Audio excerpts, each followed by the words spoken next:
हे guys, welcome back to my YouTube channel. तर तुम्ही थंबनेलमध्ये बघलं असेल की मी कुठे जात आहे. तर चला मग, आता माझी तयारी झालेली आहे आणि पण निघत आहोत. सरप्राईज तर काही राहिलंच नाही आहे, कारण की सर्व काही माहीतच झालेलं आहे.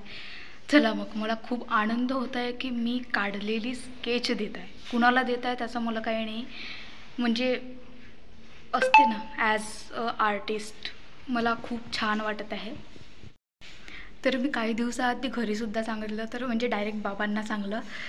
पप्पाजी म्हणते, मी बाबा नाही म्हणत तशी. तर ते बी हो म्हणाले. मला खूप छान वाटलं. आता एखादी गोष्ट सुखरूप घडून जावी म्हणून काही प्रिपरेशन करावे लागतात. तीच प्रिपरेशन मी आज करत आहे. तर बघा तुम्ही.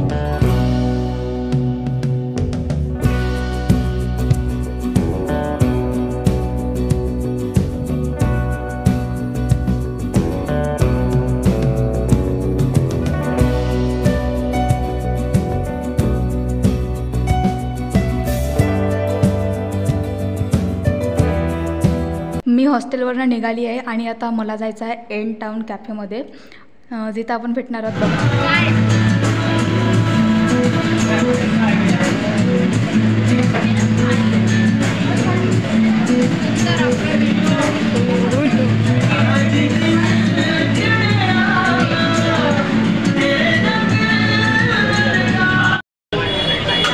तुमच्याकडून देखील अपेक्षा आहे की जर हे छायाचित्र तुमचं असलं तरी मी माझ्या हृदयावर दगड ठेवून देत आहे.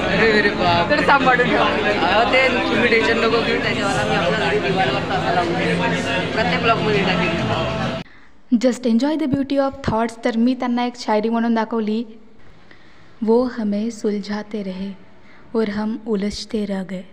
वो हमें सुलझाते रहे और हम उलझते रह गए. हम अलविदा कर बैठे, हम अलविदा कर बैठे. वो मिलने की बात छेड़ गए, वो मिलने की बात छेड़. तर आजचा ब्लॉग इथेच संपला. धन्यवाद, बाय बाय. तर भेटू पुन्हा एका नवीन ब्लॉगमध्ये. अच्छा, तर बाय बाय म्हणायच्या आधी तुम्हाला एक काहीतरी दाखवायचं होतं. माझ्या मम्मीने मला सेंड केला आहे आमच्या शेतातला व्हिडिओ. ते पण बघा तुम्ही, कारण की यावेळेस मी गावी गेली आणि शेतात गेलीच नाही, कारण की 2 दिवसासाठी गेली होती मी. सुवानील पाठवासाठी काकड्याचा